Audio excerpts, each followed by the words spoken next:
Good morning. Hello. Today is October 23rd, 2022. Um, so we'll meditate today. We're not doing a review today, so if you're new, go on to the website, which Nick is going to send me because I never can remember it. On YouTube, the first two classes of 2022 will be a detailed review. So you can check that out and get the technique down. Um, Maybe we should just have one dedicated video on there, Nick. That's just a review, detailed review. Um, Victoria's going to talk about bodhicitta today, which means awakened heart, doesn't it? Enlightened heart. Mind of enlightenment. We're going to talk about that. Okay, so the website is Meditation with Michael Imperioli on YouTube. Um, that's the YouTube site. Um, we'll meditate first, and Victoria's going to talk about bodhicitta. I'm going to read something about bodhicitta that I found very interesting. So this is by a great Tibetan Buddhist Lama who passed away, maybe 20-something years ago. His name was Nyoshul Khenpo Rinpoche, Nyosshul,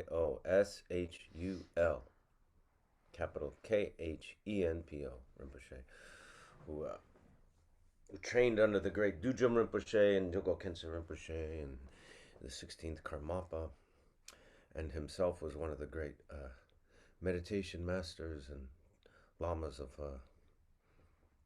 the last century, really. I think he died in 1999, if I'm not mistaken. But this is very interesting what he says.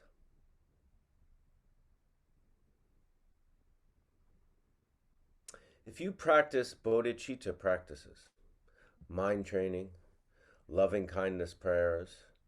Speaking of prayers, let's set our intention and make aspirations by saying a loving kindness prayer called the Four Immeasurables. May all beings have happiness and the causes of happiness. May all beings be free from suffering and the causes of suffering. May all beings not be separated from the happiness that has never known suffering.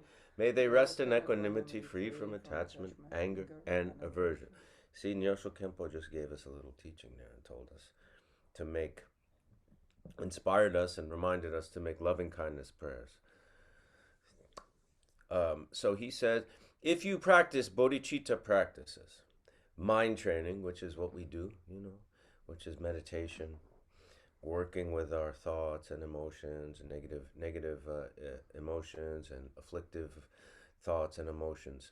If you practice bodhicitta practices, mind training, loving kindness prayers, which we just did and which we do at the end also, dedication prayers, tonglen, exchanging oneself and others, is something we've spoke about here, and so forth. These practices may seem conceptual and relative, but they actually include the absolute truth that is the very nature of mind, vast openness. And he uses a different word, but he's really saying the very nature of reality. Vast openness, big mind, purity, freedom, and non-grasping. And here's the key. This next sentence really blew my mind. I've never heard this way before. We speak about the view in Buddhism, interdependence, which is an easy one to think how connected we are to everything else, Impermanence, another easy one. That everything compounded will eventually dissolve and disintegrate and go away. And then shunyata, or emptiness, which we talk about things being empty of inherent nature, that everything is compounded. Nothing exists on its own, per se. You know what I mean? This blew my mind. Unselfishness, because shunyata is a very difficult concept. We had Vesna Wallace here, who's an incredible Buddhist teacher and scholar, talk about shunyata, class about that. And it's a difficult concept for everybody, I think. But listen to this. Unselfishness is no different than that non-dual openness, vast emptiness, shunyata. Unselfishness is no different than shunyata, than emptiness. I mean, that's just beautiful, right? That's something really to ponder, and how that connects. Maybe you can elaborate when we after we sit for a bit. But I thought when I read that, that really, really, really blew my mind. You know, that unselfish mind, the mind of openness and generosity. You know, seeing everything as interconnected, is the same as shunyata. You know, and nothing being having inherent existence, yet everything being connected and completely non-dual. The ultimate nature of reality. Reality is non-dual, meaning everything has a oneness. We are oneness with everything, right? Which is a very lofty, difficult concept, you know. How do you live that? How do you take that into your day-to-day life? Well, there you go. Rinpoche just told us, through unselfishness, as one way, as one door.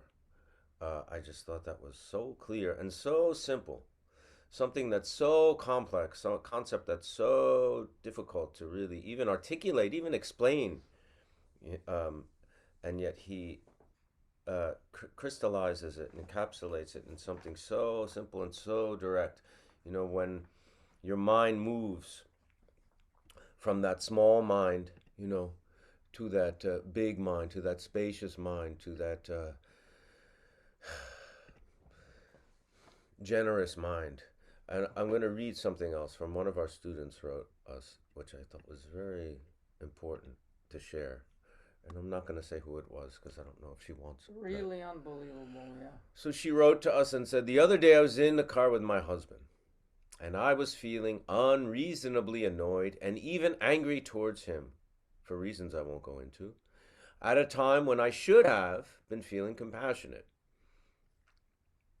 I decided to do 3 breaths through the white channel to calm down as an antidote to anger, and it did help. Um, uh, th- I'm not even talking about the technique, you know, the actual practice of the breath or something, but the fact that our fellow student here had the awareness to move from that selfish, as she said, unreasonably annoyed and angry, to a unselfish mind, knew that, you know, the awareness that knew it was a moment to move into a mind more unselfish, and using a technique to get there, to feel compassionate, which, you know, compassion and unselfishness obviously interconnected. um, that's the result of practice. Having that awareness, which is what we're cultivating, you know, is why we're practicing. um, I find that very inspiring. um, I'm glad you shared that with us. And you know, that's a result of practice. And may I add two more points to this? This result of practice has two very large components to look at. One is that the mind of bodhicitta is the mind of vastness. Uh, it is, compassion being its natural expression. It's like the sun, the wisdom is the sun, and compassion are the infinite rays that bring illumination and warmth. It is a natural expression of wisdom. So, this awareness, having both the wisdom and compassion, bringing that kind of awareness. And another element that allowed for that to descend into our naturally dark space of, ego grasping is recognizing the moment where the energy of the ego woke up and was present, and liberating that energy by shining the light of wisdom and compassion onto it, bringing awareness on the path, which is what practice is, bringing awareness to every moment of life. And so this was a huge example of how practice works. and the consequence of bringing awareness on the path and not reacting on one's own uh, afflicted mind, the mind of ego, of being uh, irritated, of being impatient, of being speedy, of being all these kinds of things.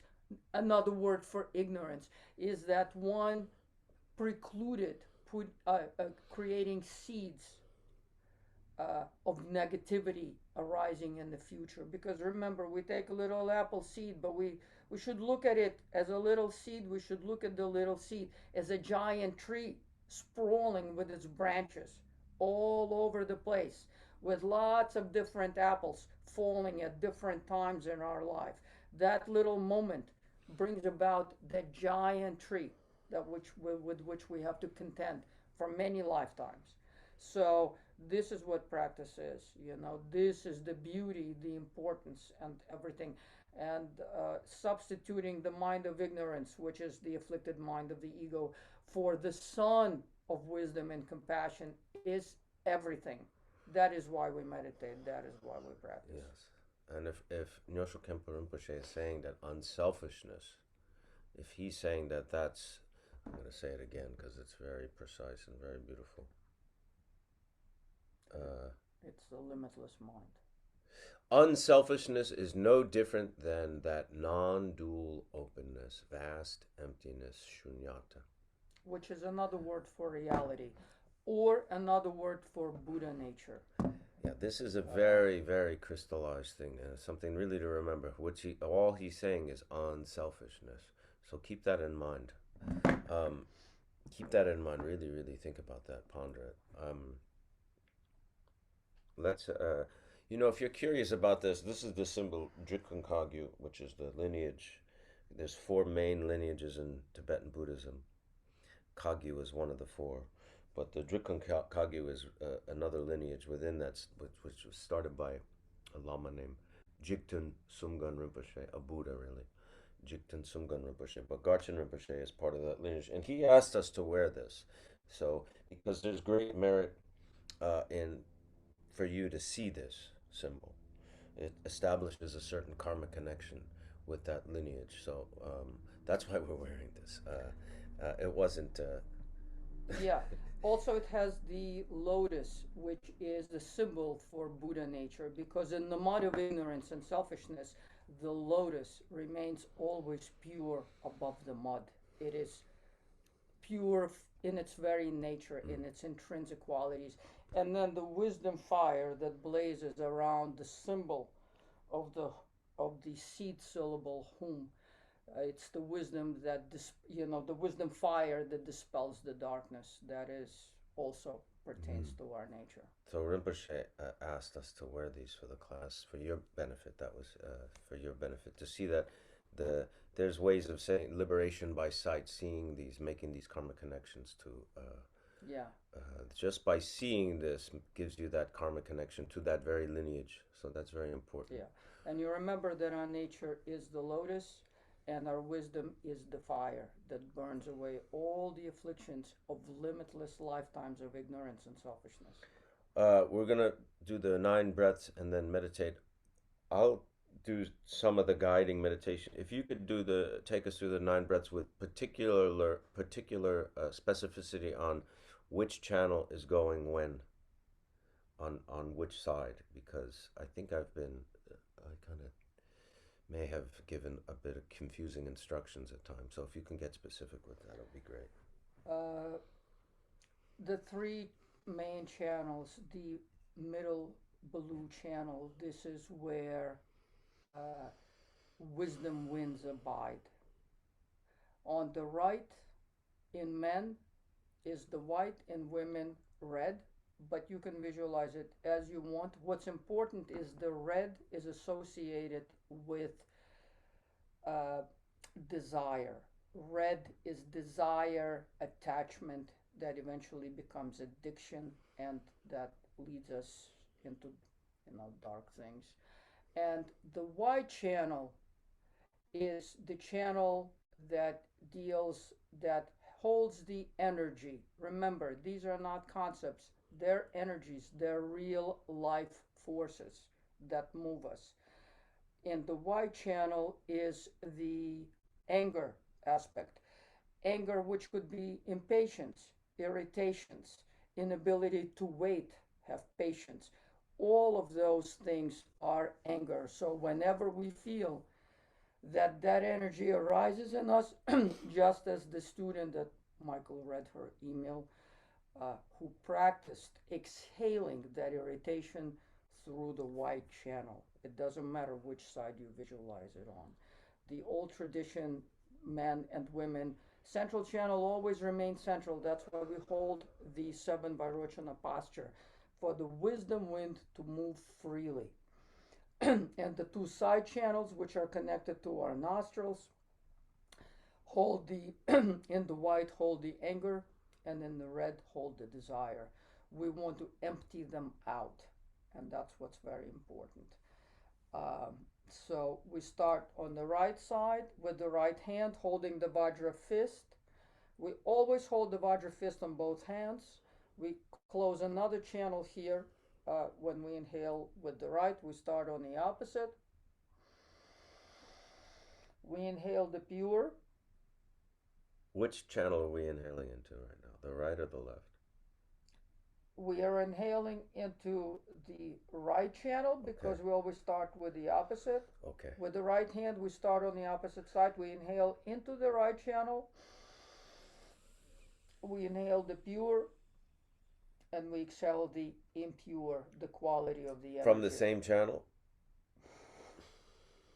No, we exhale on the opposite So side. we're inhaling into the right channel and we're exhaling Exhaling. out of the left channel. Exactly. Okay, that's where I got Yeah, confused. we're exhaling wherever the nostril connects to that channel, and we are inhaling wherever we're inhaling through that channel. That's why we close one and exhale through the other. There's one is always closed.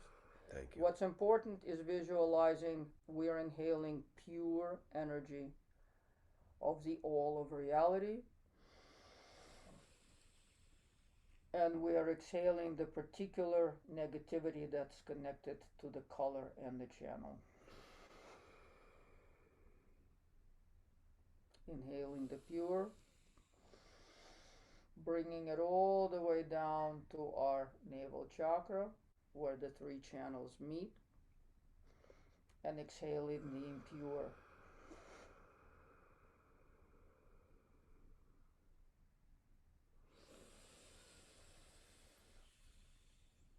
We're holding for a moment,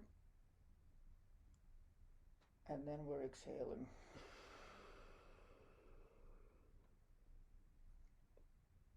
We're switching, starting on the opposite.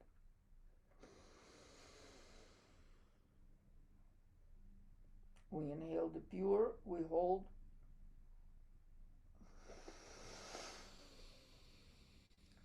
We exhale the energy of the right channel and its emotional quality, its impure quality.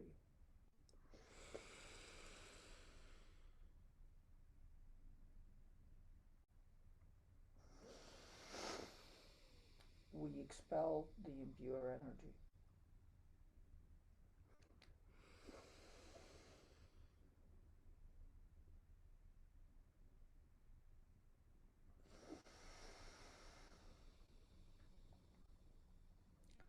For the central channel, the three breaths, we continue to hold the Vajra fist, now on our knees.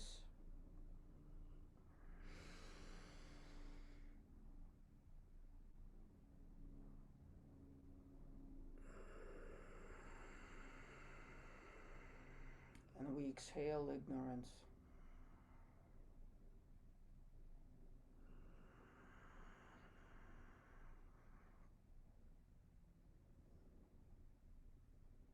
We inhale the pure, and we exhale the ignorance. Remember, the central channel goes through the entirety of our body, through our secret chakra, to our Brahma aperture. On the last inhale, on the last exhale,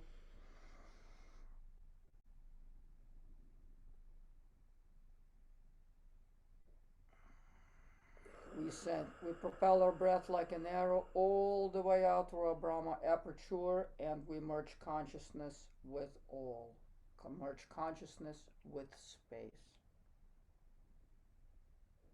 and we remain in that merging of our consciousness with space. It's really the breakdown of the inner and outer, and we remain in that. And, and take that into meditation, sitting meditation.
As thoughts arise, just notice them. Either go back to the breath, focus on the place where the breath moves in and out of the nostrils, meets the upper lip. Put your attention there when you're aware that you're thinking. Or you can use the technique of imagining the thought like a cloud that has arisen in the limitless, stainless, pure clarity of mind, and watch it just dissolve. The important thing is to become aware of the thought arising and then leave it. Don't follow it. Don't get angry at it. It doesn't mean you're doing anything wrong. This is the practice. Or you can just, in the very nature of being aware of the thought, let that very awareness of the thought liberate the thought, and just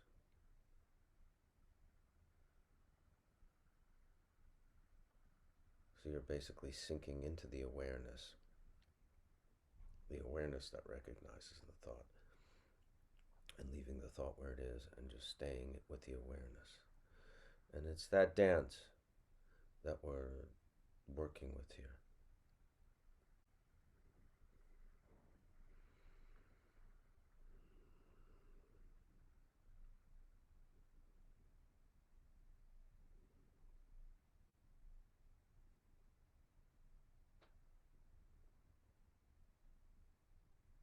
Don't judge,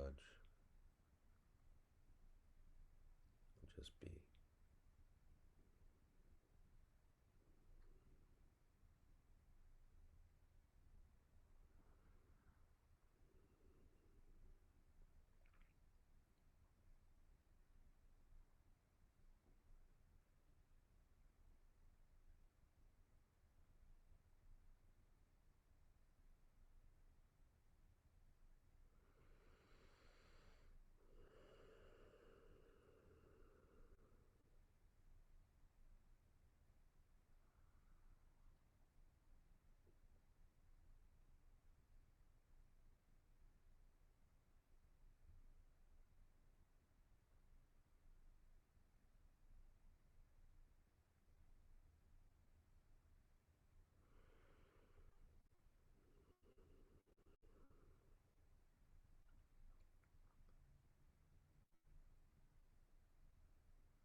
if you're using that technique of sky and cloud, when you see that cloud, the thought dissolve into the sky, settle into the sky, almost with your body and your mind. You can kind of imagine yourself settling into that, becoming like one with it.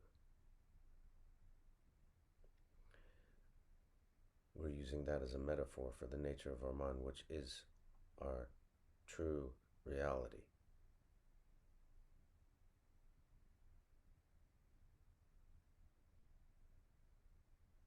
So it's more than a metaphor, really.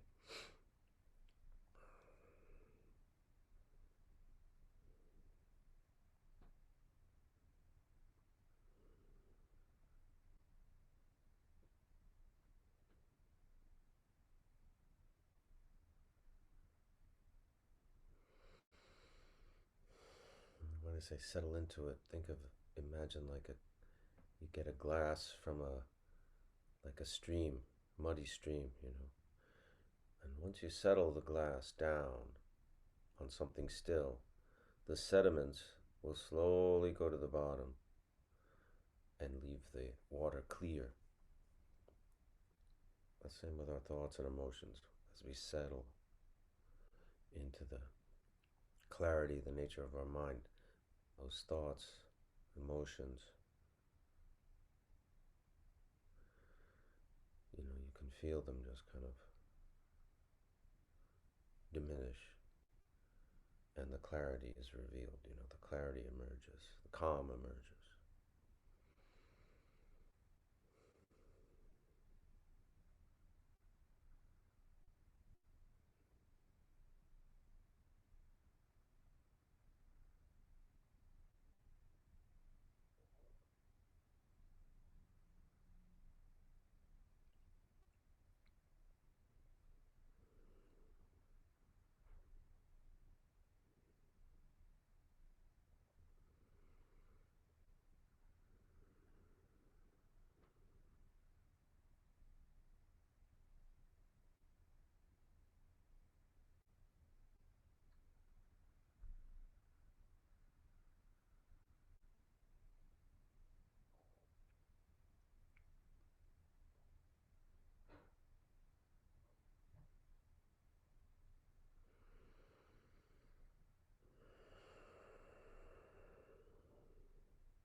Great. Very good. I'm going to read that one last time because it's so important. And never underestimate, the real power and profundity of your decision to practice. I mean, it's really what the student shared is very inspiring to us. We talked about it a lot, actually. You do this regularly, this kind of practice, and you know, your mind opens. It does. It will. It is. Like he says, vast openness, big mind, purity, freedom, and non-grasping, unselfishness is no different then that very non-dual openness, vast emptiness, shunyata. If you ever get stuck on that concept of shunyata, or as they translate it, so um, in English, emptiness, when you get stuck conceptually on that, just think of unselfishness, like Rinpoche says here. Think of vast openness, big mind, purity, freedom, and non-grasping. We don't have to get um, so conceptual, stuck on the concept. Easy one, unselfishness. So simple, beautiful. Victoria's going to speak about bodhicitta for a bit, and then we'll have, if you have some questions about anything we've discussed today, we have a lot of questions today, so we'll try to get to them as soon as we can. I just have a few notes, nothing really, major or anything like this. But first, this, a bodhicitta, what is called the mind of enlightenment, or mind of compassion. We've Last week we talked about the states that lead and the causes that lead to suffering, and we talked about it in terms of having the dualistic selfish mind.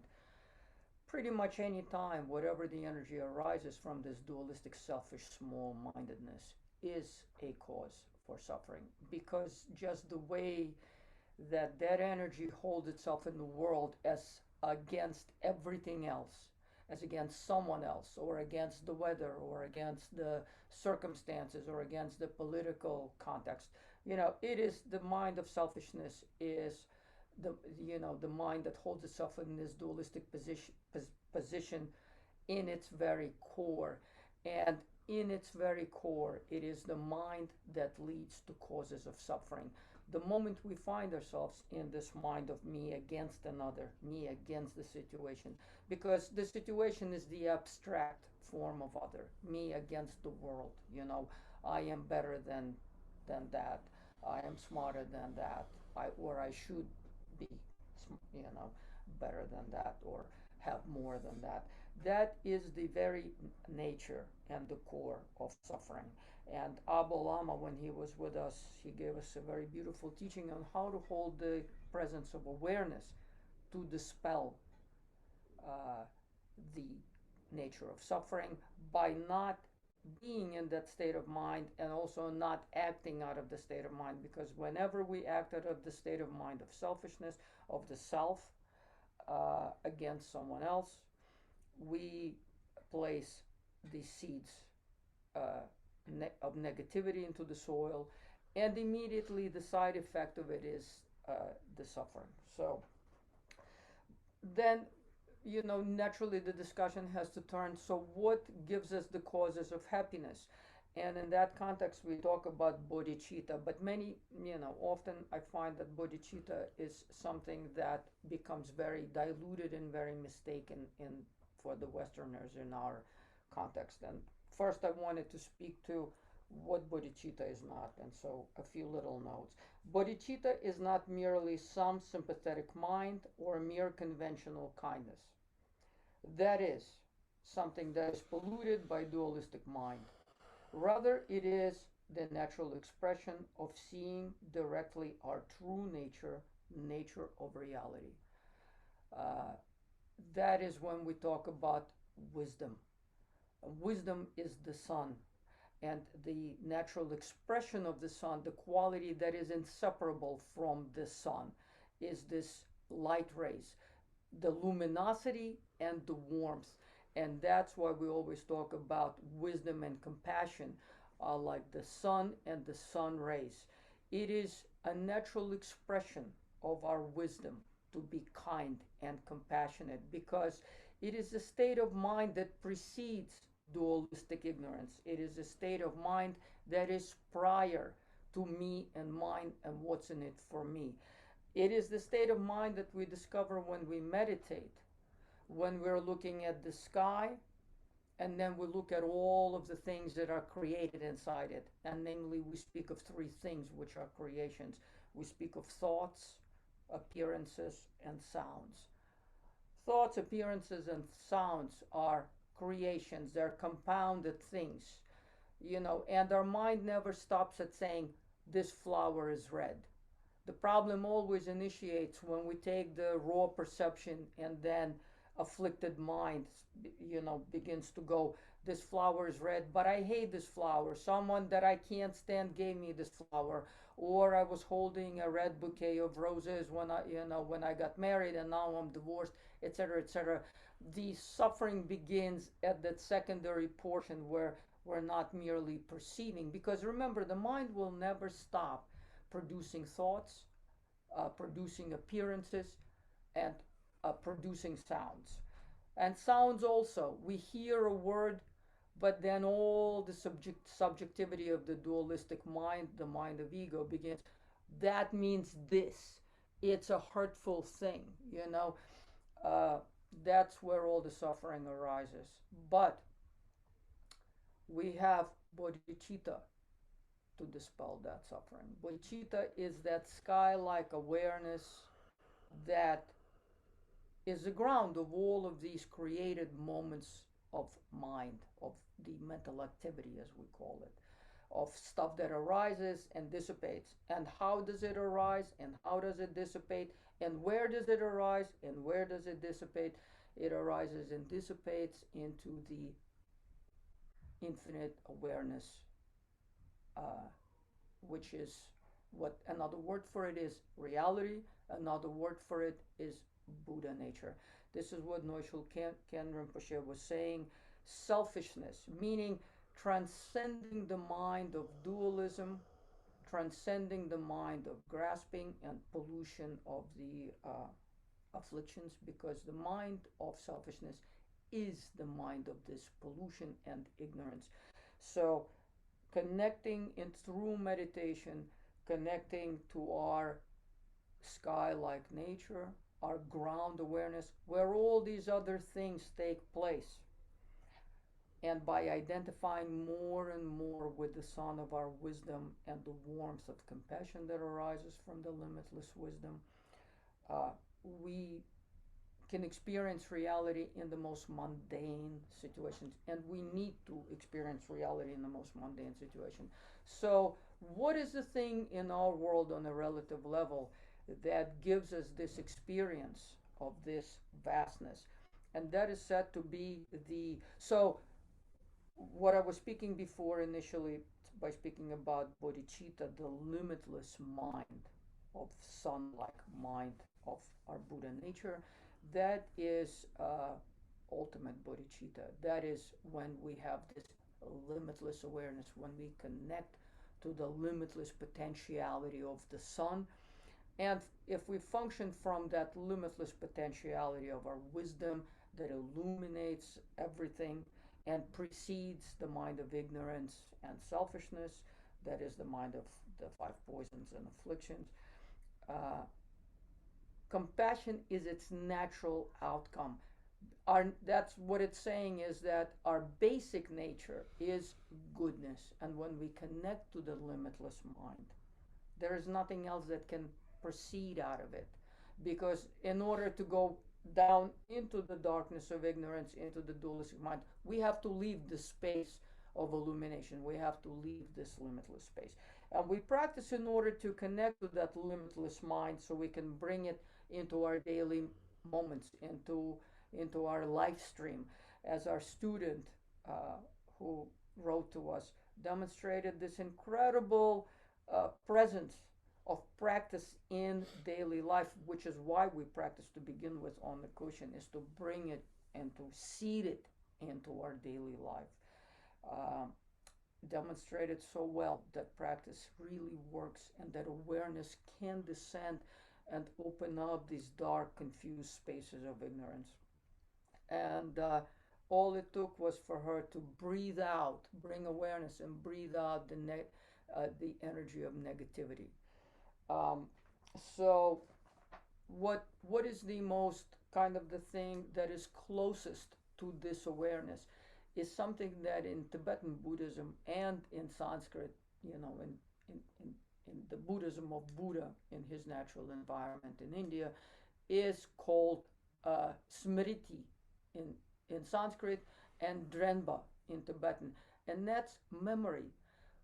Our awareness is memory of this sky-like nature. All we have to do is remember to bring it with us all the time and shove away this normal continuous tendency of the ego grasping, of this darkness, of me and mine, and the suffering that comes with it is this natural expression. The natural expression of ignorance of the dualistic mind is suffering, and the natural expression of the sun-like wisdom is compassion. And so that those are when we act from the mind of compassion, out of the sunlit wisdom.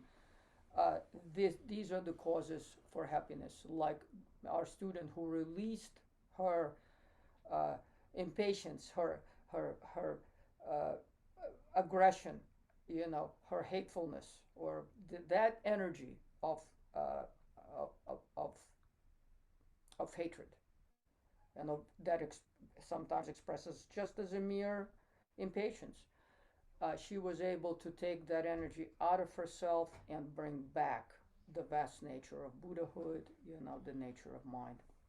That's all that's required. We just have to remember that we have the sun like Buddha nature and we have to go back to it. And that's actually the nature of reality. Why is it the nature of reality?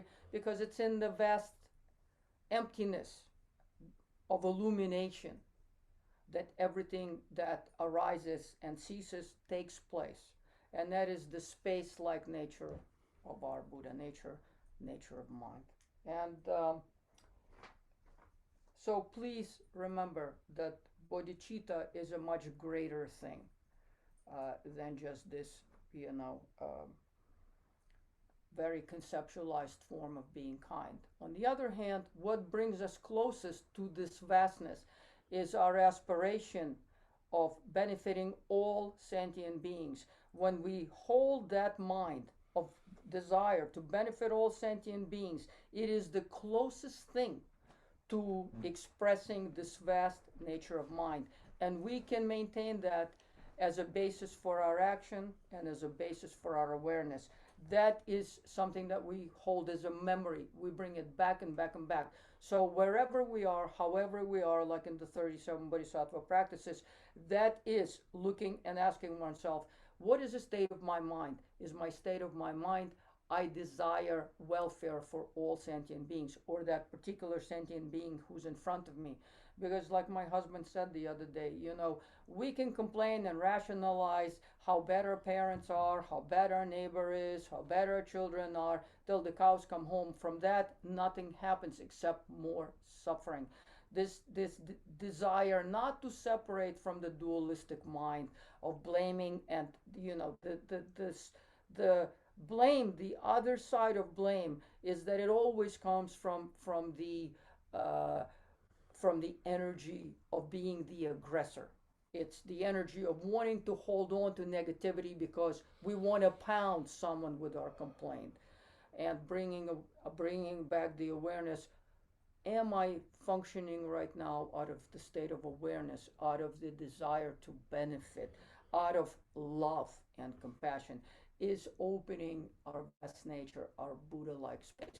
Maybe we're not always aware of the Buddha like space, but every time we bring this awareness, am I functioning out of love right now? And making sure that my channels are filled with love, my awareness is filled with the energy of love. And remember, love should not be just this conceptual thing, it should be really how we feel. It should be our energy. And when we speak and we comport ourselves toward others, we should feel the energy of this warmth, the energy of being large. And if we transgress and we catch ourselves, like our student said, that what she was able to see that moment, she was able to liberate that negative energy. So bring awareness into all the situations. Kind of start the situations before you go in the room. Remind yourself, let me have this energy of compassion. Let me have the energy of sun before I go into the room. While you're in the room, you're interacting with others. Keep bringing your awareness back through this memory. Is my energy filling me right now? The energy of awareness. And if for a minute your awareness is gone because of our habitual tendencies of countless lifetimes. Breathe out the negativity and breathe in uh, the energy of compassion and awareness, because it's all around us. The air we breathe in that gives us life is that energy, life sustaining energy of awareness. And then keep bringing your mind back, and back to it. And those will be the seeds of happiness. That will be the state of happiness. And whatever you do out of that mental state will give rise to causes and conditions of happiness.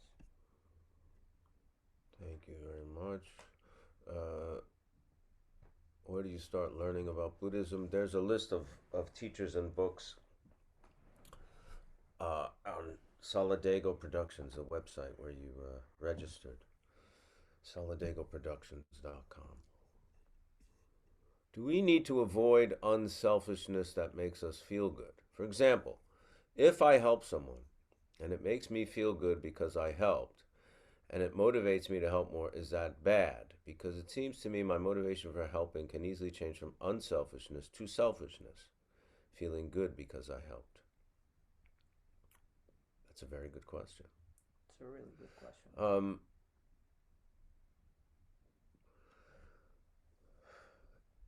You have to, if you're cultivating a mind that wants to benefit others, if that's really what you're cultivating, and you're rejoicing in that, that's okay.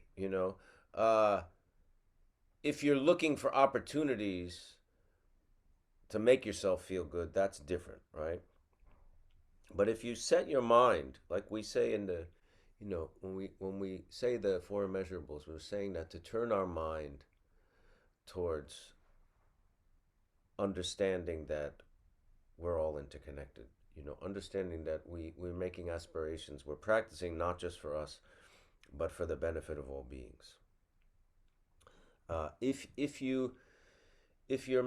you're practicing towards that, if you're turning your mind towards that motivation to help others, to be a benefit for others,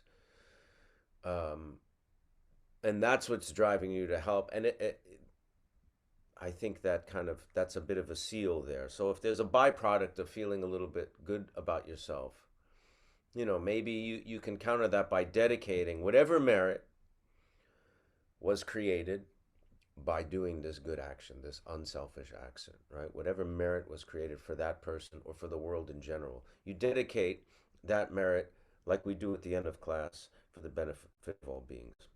Yes. You can do that. You can have that in your mind. May this, and even you're feeling good about yourself. You can dedicate, because you can dedicate that feeling, that positive feeling of rejoicing in being unselfish. You can dedicate that merit to the benefit of all beings. You can also connect to the very core of your desire to benefit other beings and understand it in a bigger context beyond pleasure and sensation of pleasure. Uh, Connect to it and know that that is truly your nature. And this way, if you can transcend this selfish mind that seeks pleasure and tries to avoid pain, if you don't get a response that you're expecting or something like that, that you won't be wounded by it, that your action, your desire to help will remain unpolluted, will remain connected deeply to the true nature of who we are. Because our nature is basic goodness. So if we can connect to our basic nature as our goodness, we're not seeking pleasure. Pleasure will be, you know, just a natural derivative. It's just like when the sun is bright, it's also warm. It'll be just a natural byproduct. But the point is not to focus or seek action for pleasure. We should have a kind of a happiness without some kind of a pollution of the afflictions, because we shouldn't desire out of a wrong place, but try to connect to really like the basic goodness, and stay stay present in that connection. Know that we want to do something good simply because it's our nature to do it.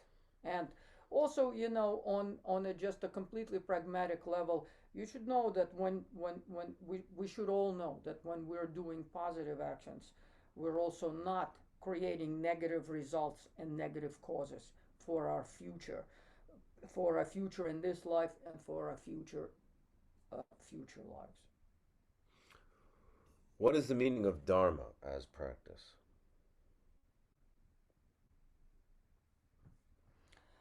Uh, there are very complex ways of describing it, and then there are also very simple pith ways of describing it. I would say that in the most abbreviated form, practice of Dharma, practice of meditation, and everything that is subsumed under practice of Dharma is not for feeling better, less stressed. Those are consequences of practice.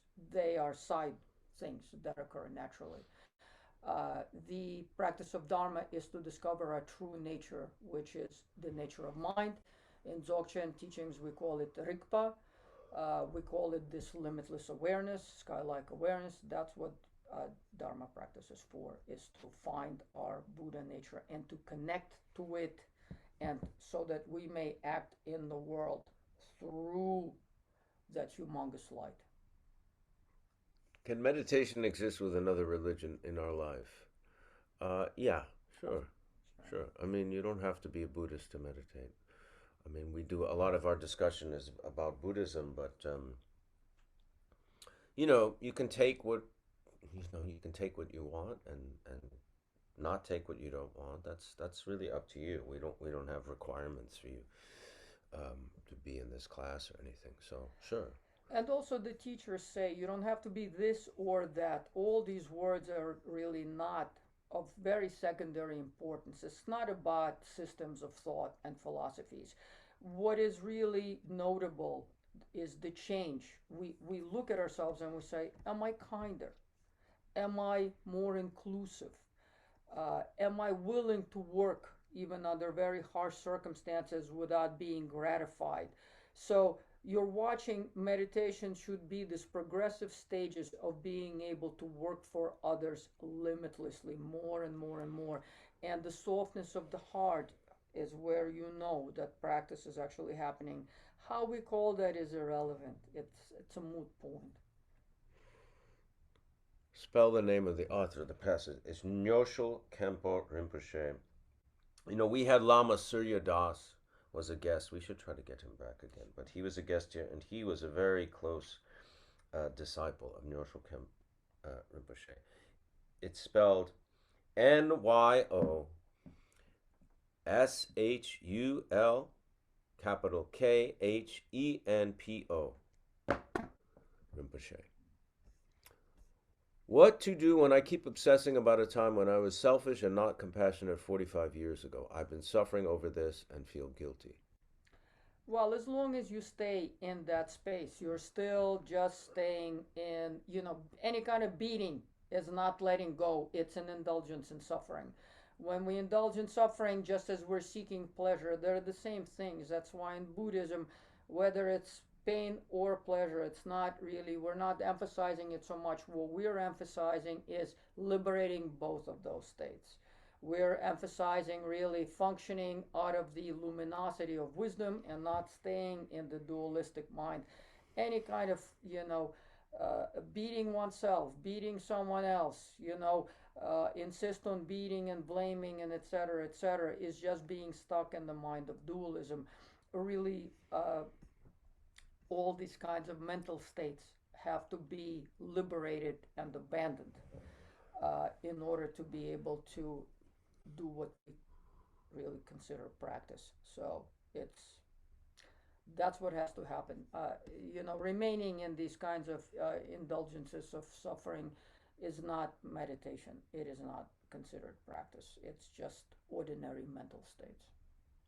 A lot of you writing, expressing thanks and gratitude for the class. I'm not reading them aloud just because so we can actually address the questions. But thank you for your comments and feedback. It's thank you for being in the class. Um, How do you help those around you who are suffering but are not interested in Buddhism or meditation? Um, that's a very broad question, right? Because people suffer in different ways.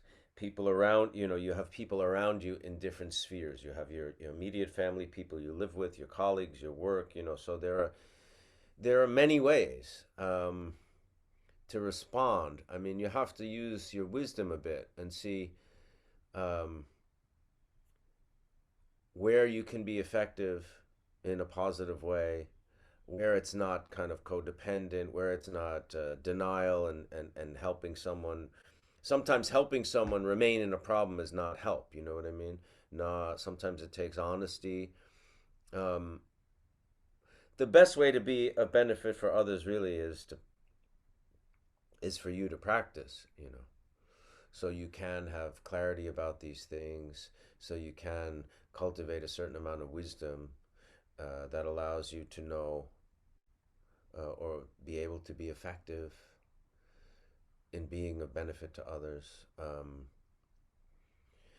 Sometimes just the fact that you start to practice, and if you really commit to it and stay with it, you'll see other people get inspired. Other people who know you or are close to you, maybe, well, oh, I heard you meditate. What does that mean, you meditate? What is that? Well, why do you do it? Why do you like it? People start to begin maybe to be curious, especially if they see little bits of change in you, maybe very little bits of change in some cases, and that can be a benefit as well. And I can tell you that our teacher, uh, his expression of life is this continuous flame of love. That is practice. That is a manifestation of that Buddha nature. He's just like when you stand next to him, you're always in the warmth, in the flame of his love, which you know is uh, something that has wisdom and that warmth of love. They're one thing, really. It's how Buddhas engage in this world is they have wisdom and then the warmth just comes out of that sun. And when you practice that mind, especially toward difficult people, because they really almost need it more. They're like these icicles that freeze and bruise us, and it becomes very difficult. But believe me, the most pain that difficult people do is they do it to themselves. And so understanding this, the more you can kind of bring like this mind of awareness, and when you're next to them, just exude love. Visualize light rays coming from your heart. Do Tonglen right as you're speaking to them. Give them, take their darkness and give them this light. It'll change everything. I promise. In times of such political and social divisiveness, I often find it difficult to feel compassion for and understanding with all beings. I aspire to this, but struggle with it. Sure, sure, you struggle with it. It's against how most of us were raised and brought up or conditioned by society. Obviously, um, media and political campaigns and political ideology is about division right now more than it is about the things it's supposed to be about in most cases. Yeah, it's set up for us to have difficulty finding compassion and understanding. So let's just say it's difficult, and that's okay. You aspire to this mindset but struggle with it. But I mean, if you're really practicing, and if you're practicing, there's always in Tibetan Buddhism, which is what we practice, right? Every practice has three components, right? There's the aspiration that you make, kind of setting your mind, uh, making aspirations, um, setting your mind towards being for the benefit of all beings, like we say the four immeasurables prayer. That's why we say that, um, to really firmly establish that this is why we're doing it. We're not just doing this for us to feel good. We're not just doing this for us to be feel better. That's part of it. That may have brought you here, but the practice is bigger than that. You know, may all beings have happiness and the causes of happiness. That's the first thing, the first component of the first part of the practice. So when you sit to meditate, and I should say this more regularly. When you sit to meditate every day, not in the class, really, if you really want to follow this kind of practice, if you're inspired by it, you really should start with that prayer. Then do your practice. And maybe you have a teacher that's given you a practice, or whatever practice it is you do. If it's Tonglen, if it's just sitting meditation, whatever it is. First, you do, uh, what's another word for it? Making aspirations or setting the mind. The first, the four measurables, why we say that. Yeah, it's a precious mind of bodhicitta, aspirational bodhicitta. Aspiration. You're making aspirations. Then you do the practice, and then you dedicate the merit for the benefit of all beings. So sometimes in like 12-step programs, for addiction, they use this phrase. That's very good. That sometimes I apply here too. Fake it till you make it. Sometimes that thing is so the idea of being dedicating the merit to the benefit of all beings, making aspirations for the benefit of all beings is such a vast thing. It's hard to really, uh, it's hard to really go beyond mere lip service. So, in some ways, you have to almost trick yourself into uh, believing that, or really grasping all of that. But really, what I would say is if remember to do those, the opening aspiration prayers and then the dedication prayers, and really take it seriously when you say those words. Focus on each word, focus on the sentences, focus on what's being said.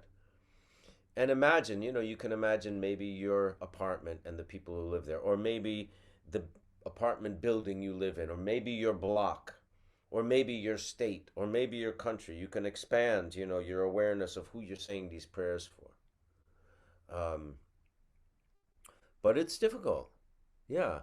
And just remember that, why these teachings came into existence by Shakyamuni Buddha is because he realized that all sentient beings are suffering, that samsara suffering is pervasive.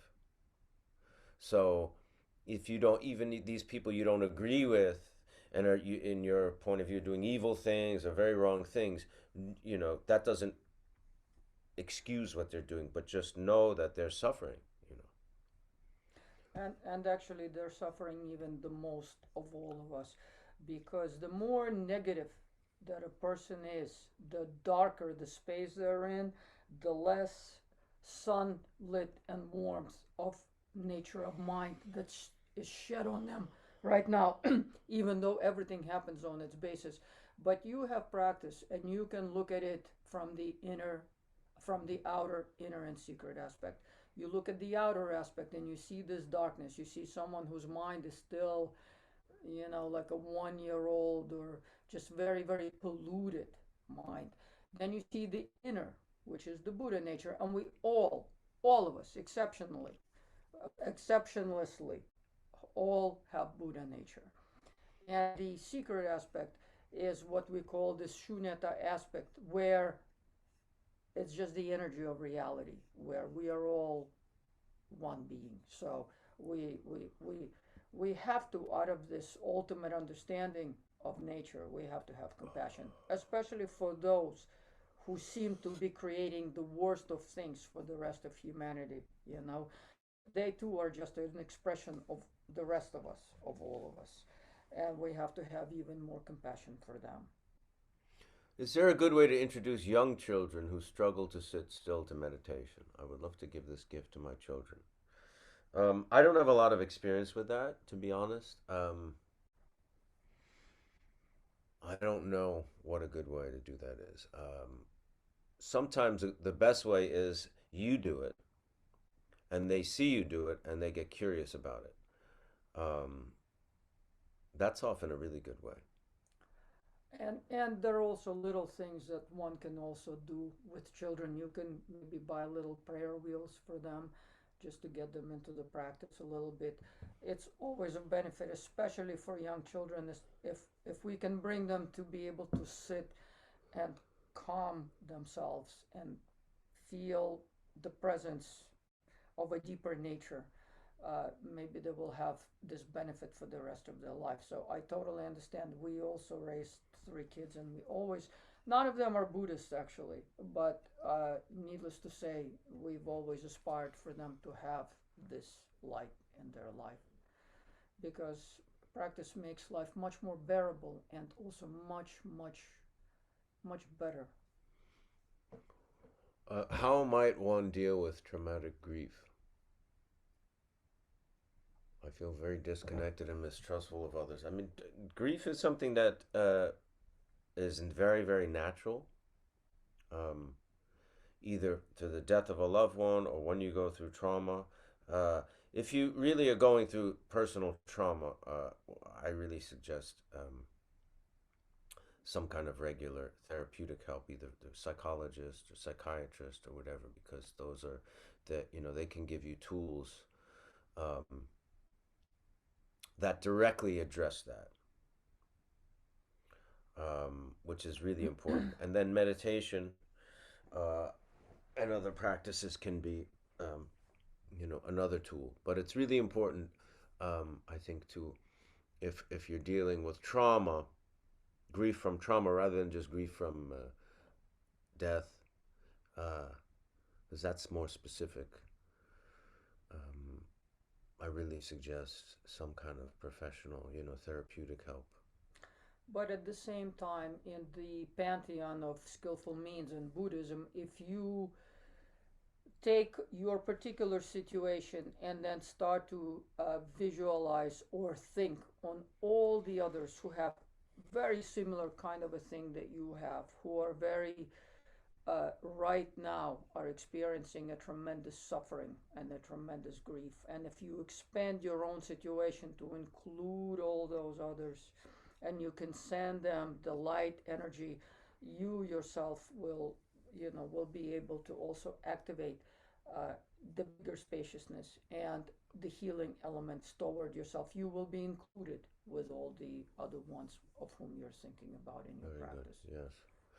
Okay, final question of the day. People constantly tell me that I'm too nice in my friendships, and I usually end up getting hurt, taken advantage of. I'm trying to learn how to also take care of myself without putting others first, but is that selfish behavior? Well, um, if you're getting taken advantage of, getting hurt, perhaps you're not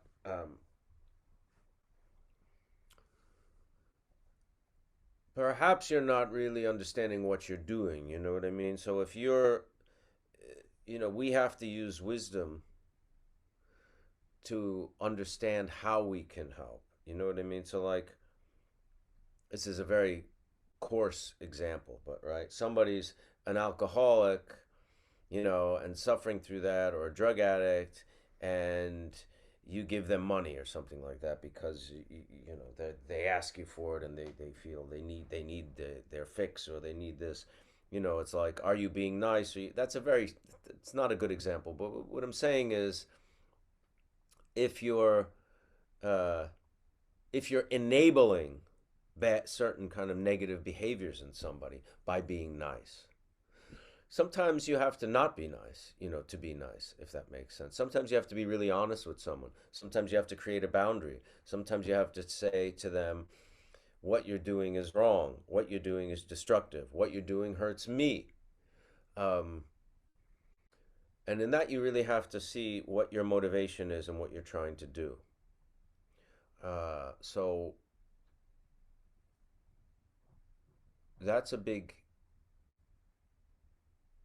examine your motivation. Are you doing this just because you want this person to like you? Are you doing this because you really want this person to think you're nice? Are you doing this because you want this person to think you're very enlightened or something, or spiritual or whatever? Are you doing this because you think it's really necessary and is going to be a benefit to this person who's suffering for some whatever reason? Um, you know, this practice, and these practices are very much about being really, really honest with ourselves, which is why they're very hard. You have to be really brutally honest about what you're doing, what you're thinking, the way your mind works, the way your mind reacts to others, the way your buttons are pushed, the way you respond to when your buttons are pushed. And you have to see very often very ugly sides um, to yourself. You have to witness yourself often behaving really badly to the point where it might make you sick before you can see why it happened, why you don't want to do that, and what you can do to avoid that. So, you know, keep practicing, and be more honest. Sometimes helping others, the best way to help someone is by not being in contact with them. You know what I mean? Sometimes people can be dependent in a negative way on their relationship with you. Um, and sometimes that kind of being, you know, drawing a boundaries, drawing a boundary with someone can help them change. You know what I mean? Because it can wake them up. Sometimes their dependency on you and what you're giving them or how you're supporting them allows them to be stuck. So there's a fine line. You have anything to add? I mean, at the same time, it's beautiful that you have this awareness and natural goodness. So always connect to that. Just make sure that this quality has awareness, brilliance, so you can look into situations and understand very clearly what is happening. And always act with the beneficence for the other person. And as Michael said, sometimes it requires different things, what we call skillful means. And be okay with that. You're not a doormat. Your love doesn't have to be misused, but it's beautiful that you connect deeply to your natural goodness. I mean, it only speaks to your awareness being in a certain place, which is wonderful. Thank you all for attending today and for your questions. And as always, thanks to our producer Nick Solidia, whose generosity and kindness we would not be able to do this class. Let us dedicate, and let's really focus today on this dedication. Let's focus on what these words say and really pay attention to it. By this Merit. merit, may all beings attain the state of enlightenment and conquer the enemies of faults and delusions. May they be liberated from this ocean of samsara and its pounding waves, birth, old age, sickness, and death. See you next week.